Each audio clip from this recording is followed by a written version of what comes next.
Welcome back جی. Break کے بعد آپ کے ساتھ ہیں اور مفتی عبدالستار حماد صاحب ہمارے ساتھ موجود ہیں.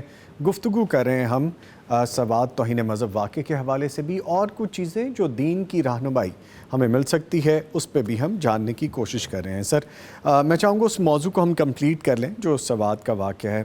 ایسے واقعات ہر کچھ عرصے بعد ہوتے ہیں، اور مجھے سم ٹائمز لگتا ہے کہ باقاعدہ کچھ ذہنیت ہے جو کار فرما ہیں، کچھ ایسے ذہن ان معاملات کو ریپیٹڈلی کرنے میں.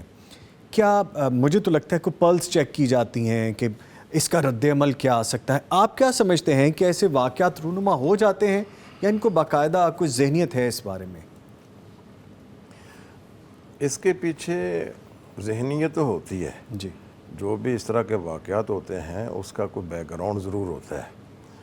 تو میں تو یہ سمجھتا ہوں کہ اصل میں ہمارے ہاں اسلام کی تعلیمات کا فقدان ہے. جی. اگر ہم اپنے آپ کی اور اپنے پاس بیٹھنے والوں کی، اپنے عزیز و اقارب کی، اپنے دوست و احباب کی صحیح طور پر ان کی تربیت کریں تو پھر اس طرح کے واقعات رونما نہیں ہونے چاہیے. یہ جو واقعات ہوتے ہیں اس کی بیس پہ یا تو خاندانی عداوتیں ہوتی ہیں، بغض اور حسد ہوتا ہے، یا پھر جہالت ہوتی ہے. تو خاندانی رقابت کو بھی ختم کیا جا سکتا ہے اور جہالت کو بھی ختم کیا جا سکتا ہے. یہ کام ہمارے علماء کا ہے جی. کہ ان کے اندر ہم اسلام کی روشنی کو پھیلائیں. اور یہ جو تعصب تو ہونا چاہیے، لیکن وہ تعصب شریعت کے اندر رہتے ہوئے، یہ نہیں ہے کہ وہ تعصب ہمیں شریعت سے باہر لے جائے اور وہ تعصب ہمیں کوئی غیر شرعی کام کرنے پر آمادہ کر دے. قرآن ہمیں یہ کہتا ہے لا یجرمنکم شنآن قوم علی الا تعدلوا، تمہیں کسی قوم کی دشمنی اس بات پر آمادہ نہ کرے کہ تم عدل اور انصاف کو ہاتھ سے چھوڑ دو.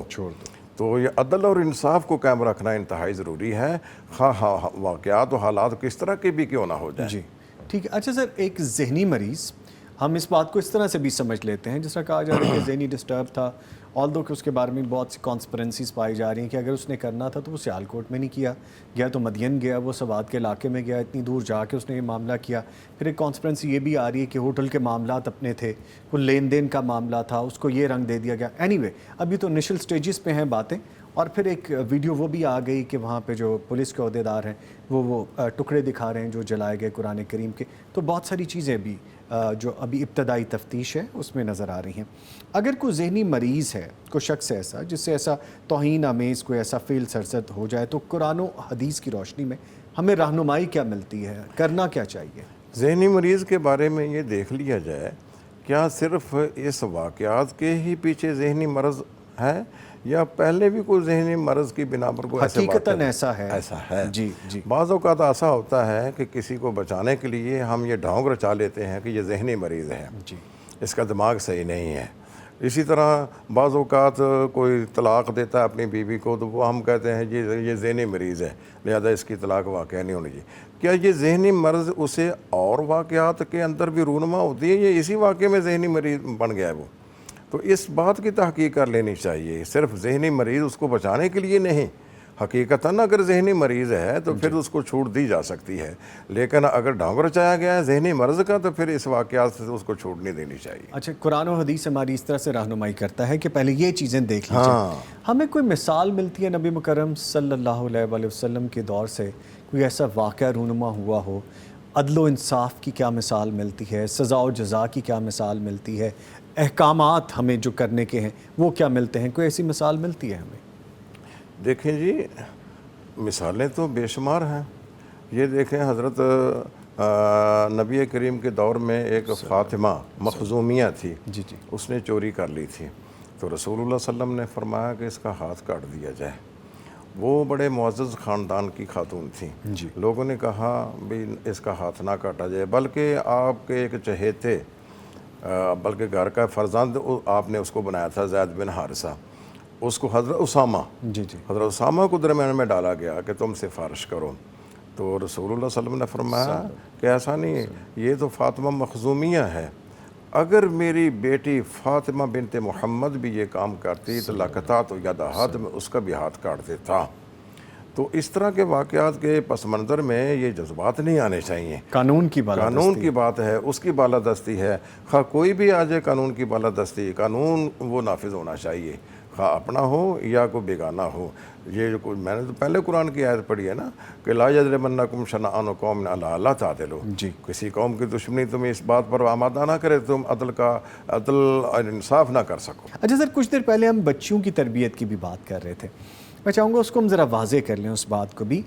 آج کل بچیوں کی اور بچوں کی تربیت سوشل میڈیا کر رہا ہے، ٹک ٹاک کر رہا ہے، انسٹاگرام کر رہا ہے، بہت ساری ایسی سائٹس کر رہی ہیں جہاں پہ صرف بیہودگی ہے۔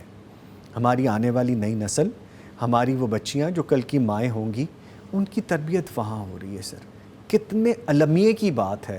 ہم کیا کر سکتے ہیں ایسے بچوں کے لیے، بچیوں کے لیے، کہ ہماری آنے والی نسل بچ جائے؟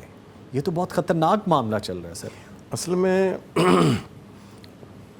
میرے سامنے نا ایک واقعہ ہوا، جی ایک بچی تھی، وہ الگ تھلگ ہی بیٹھتی تھی، اور دوسری بچیاں کہتی تھیں اس کو کوئی دلچسپی نہیں ہے لڑکوں کے ساتھ، کوئی بھی نہیں ہے۔ تو اس کے گھر والے بڑے پریشان تھے کہ اس کو کوئی دلچسپی نہیں ہے، کل کو ہم نے شادی کرنی ہے، یہ اگر دلچسپی نہیں رکھے گی تو کس طرح گھر آباد کرے گی؟ اللہ اکبر۔ اصل بات یہ تھی کہ اس کے باپ نے رزق حلال کھلانے کا اہتمام کیا تھا۔ ماشاءاللہ۔ وہاں جہاں 3 لڑکیاں تھیں وہاں 4 لڑکے آ گئے، تو 3 لڑکوں نے اپنی ایک لڑکی سے اپنی بات چیت شروع کر دی۔ چوتھا جو لڑکا تھا اس کو کہا بچی تم اس کے ساتھ بات چیت کرو، وہ کہنے لگی نہیں میں بات نہیں کرنی، مجھے یہ بات نہیں سکھائی گئی کہ میں اس کے ساتھ بات چیت کروں۔ دراصل حقیقت یہ تھی کہ اس کے باپ نے اس کو رزق حلال کھلایا تھا، اور رزق حلال جس نے کھلایا ہوگا نا وہ حرام چیز کا وہاں جانا نہیں ہو سکتا ہے۔ اس لیے ہمیں چاہیے کہ رزق حلال کا اہتمام کریں۔ جہاں سب سے پہلی بات تو یہ ہے کہ رزق حلال کا اہتمام کریں۔ اور دوسری بات یہ ہے، یہ جو سوسائٹی ہوتی ہے یا دوست و احباب ہوتے ہیں، ان کا بڑا اثر ہوتا ہے۔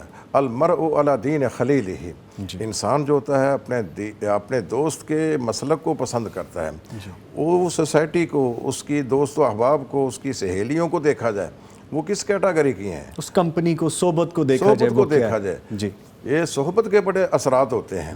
اس لیے صحبت کے اثرات، اچھے لوگوں کی صحبت انسان کو اچھا بنا دیتی ہے، اور برے لوگوں کی صحبت انسان کو برا بنا دیتی ہے۔ مٹی جو ہوتی ہے اگر کسی خوشبودار ماحول میں ہوگی تو مٹی سے خوشبو آئے گی، جی بالکل۔ اگر گندے ماحول میں آئے گی تو وہ اس کی بدبو آئے گی۔ تو یہ ماحول کا اثر ہے اور سوسائٹی کا اثر ہے۔ اچھی سوسائٹی کے اندر بچوں کی صحیح تربیت ہوگی، بچے جو ہوں گے ان کو اچھے دوست ملیں گے، بچی کو اچھی فضا ملے گی تو اس کی اچھی تربیت ہوگی۔ سوشل میڈیا ہماری تربیت کر رہا ہے، جس میں بچے بھی شامل ہیں، بچیاں بھی شامل ہیں، اور یہ وہ بچیاں جو کل کی مائیں ہیں جنہوں نے پوری نسل کی تربیت کرنی ہے۔ اس تربیت میں اپنی ذمہ داری یہ سمجھتا ہوں، پیغام ٹیلی ویژن اپنی ذمہ داری یہ سمجھتا ہے کہ ہم اپنے پلیٹ فارم سے بچیوں کے لیے بھی اہتمام کریں، جس طرح ہم مردوں کے لیے اہتمام کرتے ہیں، ہم اپنی بچیوں اور خواتین، ماؤں بہنوں، بیٹیوں کے لیے بھی اہتمام کریں، ان کو سیکھنے کو یہاں سے بھی ملے۔ تو ایک کاوش یہ بھی ہو سکتی ہے، بلکہ میں چاہوں گا آپ فرمائیے گا، اپنی رائے دیجیے گا ہمیں ہم، کہ خواتین کی دینی تربیت کے لیے، اپنی بچیوں کی دینی تربیت کے لیے، جو خواتین میں شرعی پردے کے ساتھ ٹی وی پہ اگر کوئی پروگرام کیا جائے تو کیا وہ کر سکتی ہیں؟ تربیت کا یہ عمل ہے شرعی پردے کے اندر رہتے ہوئے، لیکن اب چونکہ گلوبل ولیج ہے دنیا، اور دنیا سمٹ کے آپ کے ہاتھوں میں آ گئی، اس گیجٹ میں آ گئی، اس چھوٹی سی مشین میں آ گئی، ہم ہر وقت اس میں فضول لغویات دیکھتے رہتے ہیں، تو کیا ہمیں اپنا حصہ ڈالنے کے لیے ہماری خواتین یہ کر سکتی ہیں پردے کا اہتمام کر کے ٹی وی شو؟ بالکل خواتین کو یہ کام کرنا چاہیے۔ جی یہ کوئی باہر سے مخلوق اگر یہ کام نہیں کرے گی، خاتون اگر باپردہ ہو کر حجاب میں آ کر اس طرح اگر تربیتی پروگرام میں حصہ لیتی ہے تو یہ اس کا حق ہے، اس کو موقع دینا چاہیے، کیونکہ اسلام نے تو اس کی چادر اور چار دیواری کا تحفظ کیا ہے۔ اگر اس تحفظ کے ساتھ وہ اگر عمومی پلیٹ فارم پر آتی ہے تو اس کا یہ حق اس کو دینا چاہیے۔ اگر ٹی وی پہ اگر باحجاب ہو کر کوئی عورت آتی ہے تو اور آ کر صحیح تربیت کرتی ہے، وہ عورتوں کو عورتوں کے مسائل بتلاتی ہے، تو وہ وہی بتلا سکتی ہے، تو میں تو عورتوں کے مسائل نہیں بتلا سکتا ہوں، تو یہ اس میں کوئی شرعاً کوئی قباحت بھی نہیں ہے۔ جہاں پہ اتنی یلغار ہے بےہودگی کی، بہت ساری چیزوں کی یلغار ہے، تو وہاں پہ پھر ہمیں بھی اس کا مقابلہ کرنا چاہیے۔ ہماری خواتین باپردہ آ سکتی ہیں۔ یہاں پہ بڑی معذرت کے ساتھ مجھے ایک کویسچن اور بھی ذہن میں آ جاتا ہے کہ میں آپ سے کر لوں، کیونکہ ہم اوپن ہیں، انٹرنیشنل میڈیا پہ ہم دیکھے جاتے ہیں، دنیا کے کونے کونے میں ہم جاتے ہیں، تو ناقد جو ہیں ہمارے دیکھنے والے ہم سے محبت بھی کرتے ہیں اور کچھ اس انداز سے محبت کرتے ہیں کہ ہماری غلطیوں کو، ہماری خامیوں کو چن لیتے ہیں۔ ان کا بھی شکریہ کہ ہم سیکھتے ہیں ان سے۔ اب سوال یہاں پہ یہ بھی پیدا ہو سکتا ہے کہ پردہ تو ہم نے خواتین کو کروا لیا، لیکن آواز کا بھی تو نامحرم سے پردہ ہے، اس بارے میں کیا حکم ہوگا؟ نہیں، یہ آواز کا نامحرم سے پردہ ہے، یہ کس نے کہہ دیا ہے؟ جی، یہ تو ہم نے بنا لیا ہے کہ میں چاہوں گا یہی سبق ہمیں ملنا چاہیے۔ ہاں، آواز کا کوئی پردہ نہیں ہے۔ امہات المومنین جب گفتگو کرتی تھیں تو وہ مرد بھی سنتے تھے، آواز کا کوئی پردہ نہیں ہے۔ آواز کے بارے میں یہ کہا گیا ہے کہ وہ آواز لوچدار نہ ہو، فَيَطْمَعَ الَّذِي فِي قَلْبِهِ مرض، کہ وہ اس کی آواز میں اتنی لوچدار ہو کہ وہ جو مریض آدمی ہے، بیمار ذہن والا ہے، وہ اس کی آواز کے لوچ پن کو دیکھ کر نہ کہیں اپنے دل میں کوئی نجائز توقعات وابستہ نہ کر لے۔ جی، آواز کا کوئی پردہ نہیں ہے، البتہ آواز اس کی جو اس طرح کی نہ ہو کہ جس سے دوسروں کو غلط قسم کے لبھانے والی نہ ہو، یا ایسی شیریں نہ ہو جائے نہ محرم کے لیے کہ وہ کسی شائبے میں آ جائے، یا دل کی کسی بیماری میں مبتلا شخص، ذہن کی کسی بیماری میں مبتلا شخص کسی اور طرف نہ چل پڑے۔ آواز میں تھوڑا روب ہونا چاہیے۔ ہاں جی۔ اچھا، آپ نے بڑا خوبصورت، کیونکہ میں چاہ رہا تھا یہ میسیج بھی پلیٹ فارم سے چلا جائے، پیغام ٹیلی ویژن کا موٹیو ہی یہ ہے، ہمارا مقصد ہی یہ ہے کہ ہم مستند بات کو پھیلائیں۔ یہ بات کیوں پھر عام ہو گئی کہ خواتین جو ہے ان کی آواز کا پردہ ہے، جبکہ امہات المومنین ہماری مائیں جو ہیں انہوں نے باقاعدہ سبق دیا ہے، الجھنوں کا حل دیا ہے، مسائل کا حل بتایا ہے، تو انہوں نے بھی اپنی آواز سے ہی بتایا ہے پردے میں رہتے ہوئے۔ تو فرمائے کہ یہ بات کیسے زبان زدے عام ہو گئی پھر؟ بس وہ عورت جو ہے نا، یہ عورت کہتے ہیں پوشیدہ چیز کو، جی، غیر جو ان بیوتنا عورہ، ہمارے گھر غیر محفوظ ہیں، یعنی عورت کا لفظ جو ہے نا، اس سے لوگوں نے اخذ کیا ہے کہ اس کی ہر چیز چھپانے کی ہے، حالانکہ یہ جو آواز ہے یہ اس طرح کی نہیں ہے کہ اس کو چھپا کر رکھا جائے، یا اس کو استعمال کرتے وقت کوئی احتیاط تو کرنی چاہیے، لیکن یہ پردہ نہیں ہے۔ وہ آپ نے بیان فرما دیا کہ احتیاط کون سی ہے۔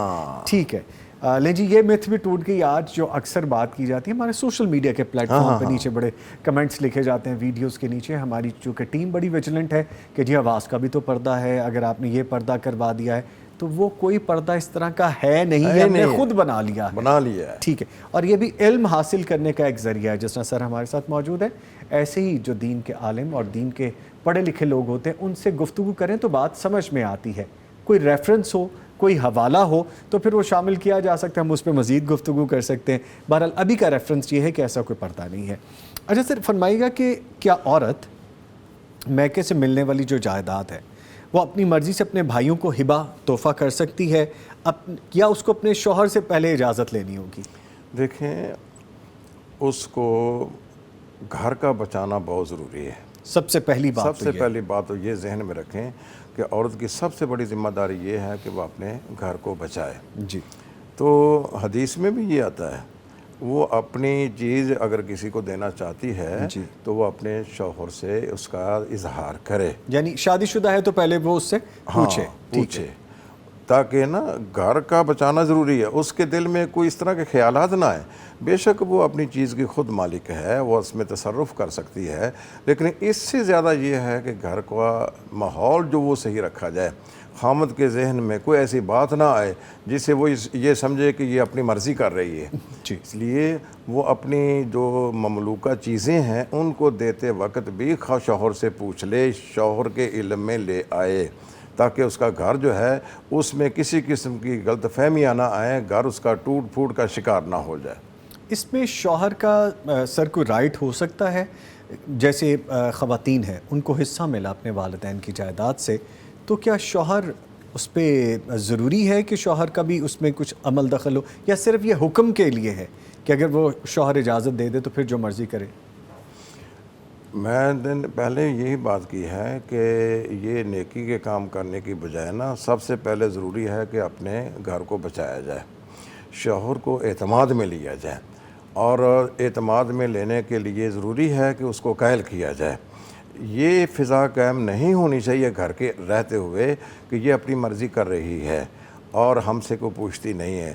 بے شک اس کی اپنی چیز ہے، وہ دینے کی مجاز ہے، تصرف کر سکتی ہے، لیکن اس سے زیادہ ضروری ہے کہ وہ گھر کو بچائے۔ یہ بات تو آپ کی بجائے، کیا شوہر کا حق ہے اس پہ جو جائیداد اس کی؟ نہیں، اس کا بیوی کوئی حق اس کا نہیں کوئی ہے، حق کوئی حق نہیں ہے، لین دین میں اس کا کوئی معاملہ نہیں کوئی ہے، معاملہ نہیں یہ ہے، صرف اجازت کا معاملہ ہے اجازت گھر کا بچانے معاملہ۔ کا۔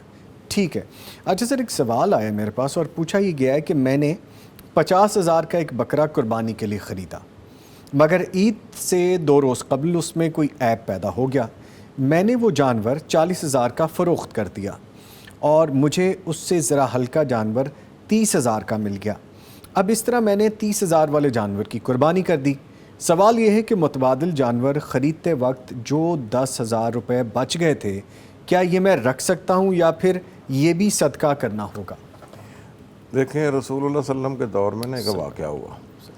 آپ نے ایک آدمی کو 1 دینار دیا کہ جاؤ بکری خرید کر لاؤ۔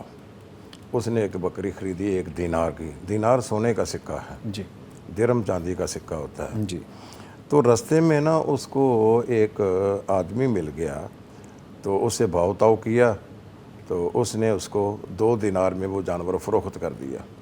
اب اس کے 2 دینار ہو گئے، وہ پھر منڈی میں چلا گیا، جا کے اس نے 1 دینار کی بکری خرید لی، اور جب رسول اللہ صلی اللہ علیہ وسلم کے پاس آیا اس نے بکری بھی دے دی، 1 دینار بھی دے دیا۔ تو رسول اللہ صلی اللہ علیہ وسلم نے فرمایا کہ میں نے تمہیں تو 1 ہی دینار دیا تھا بکری خریدنے کے لیے، تو نے بکری بھی مجھے دے دی اور دینار بھی دے رہا ہے۔ اس نے واقعہ بتلایا کہ اگر ایسے واقعات ہوں نا کہ فی سبیل اللہ دینے میں کوئی پرافٹ ہوا ہے تو اس کو چاہیے کہ وہ بھی فی سبیل اللہ ہی دے دے۔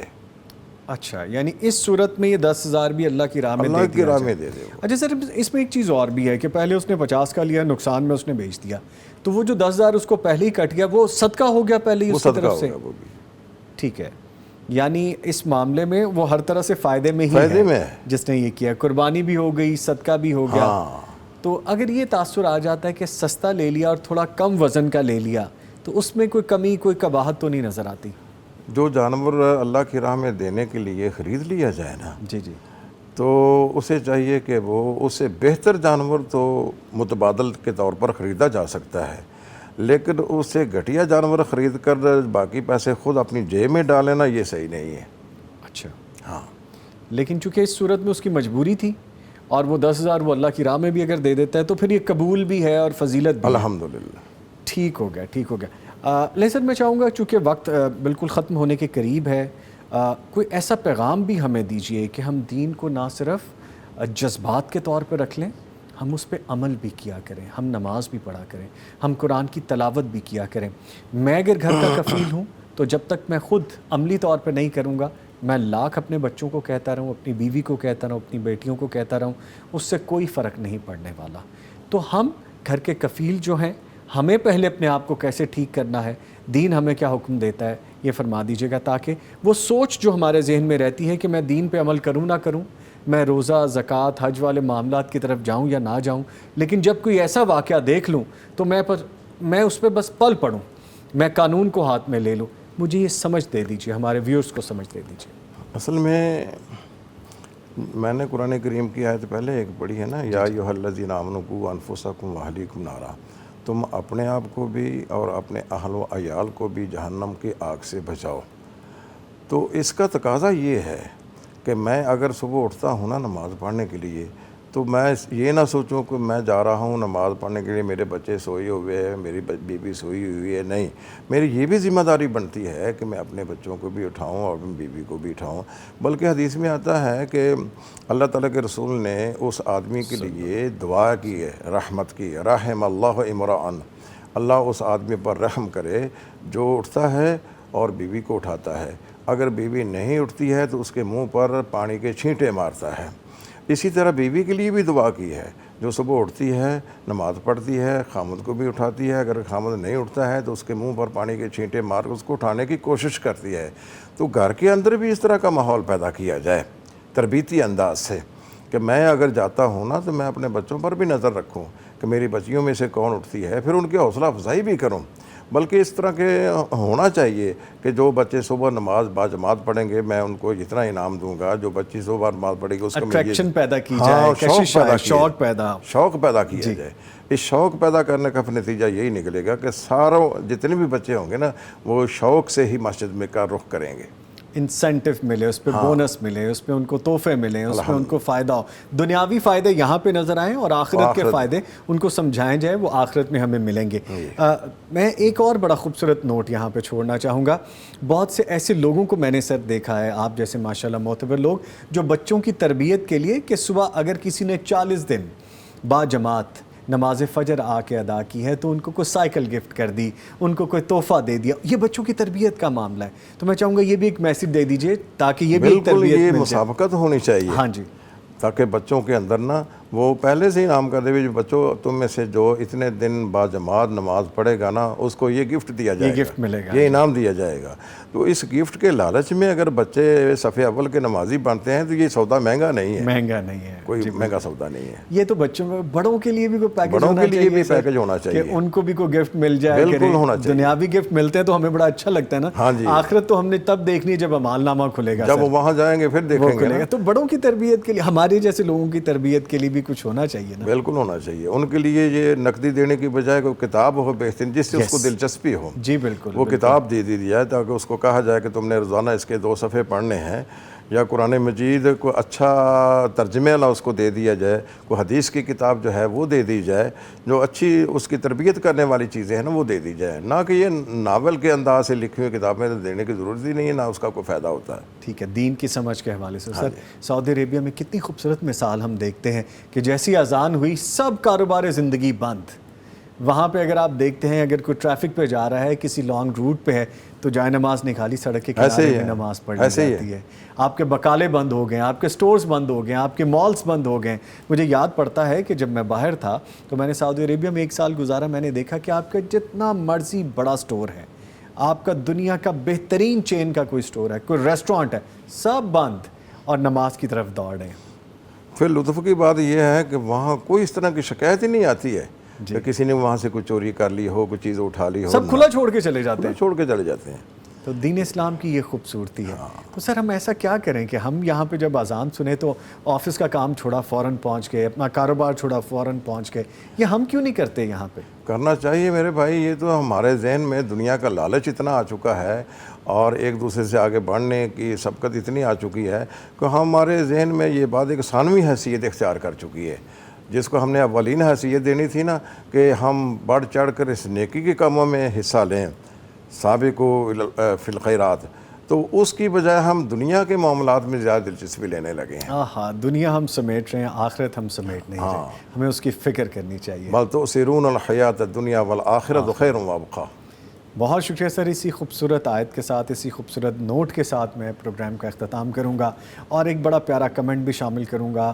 عارفہ صدیقہ صاحبہ ہمیں دعا دے رہی ہیں، اللہ تعالیٰ مزید برکتیں عطا فرمائے۔ جی بہت شکریہ، ہمارے ساتھ موجود رہے مفتی عبدالستار حماد صاحب۔ سر آپ کے آنے کا بہت شکریہ، تشریف لاتے رہا کریں، ہم کچھ سیکھتے رہا کریں آپ سے، آپ کی تشریف آوری کا بہت شکریہ۔ نہیں جی، پروگرام اپنے اختتام کو پہنچتا ہے، لیکن نوٹ میں یہ چھوڑے جاؤں گا کہ دنیا تو سمیٹ ہی رہے ہیں، آخرت بھی سمیٹنے کی کوشش کریں۔ دین اسلام ہمیں کیا رہنمائی دیتا ہے، ہمیں کرنے کے کام کیا کہتا ہے کہ ہمیں یہ کرنے چاہیے، ہم ان کو سنیں، سمجھیں اور اس پہ عمل کریں، اور یہی زندگی کا حاصل ہے۔ یہ حاصل نہیں ہے کہ میں آج جاب اچھی کر لوں، میں آج پروگرام اچھا کر لوں، میں بزنس اچھا کر لوں، میں اتنا پیسہ اکٹھا کر لوں، سب یہیں پہ رہ جائے گا۔ اکٹھا کرنا ہے تو نیک اعمال اور نیکیاں ہیں جو ہم نے آخر میں لے کے جانی ہے۔ کاروبار پھر چمکے گا آخرت میں اگر ہمارے پاس نیکیاں ہوں گی، انمول ہیرے ہوں گے۔ اسی کے ساتھ نوید نظامی اور پوری ٹیم کو اجازت دیجیے، کل پھر ملاقات ہوگی، تب تک کے لیے اللہ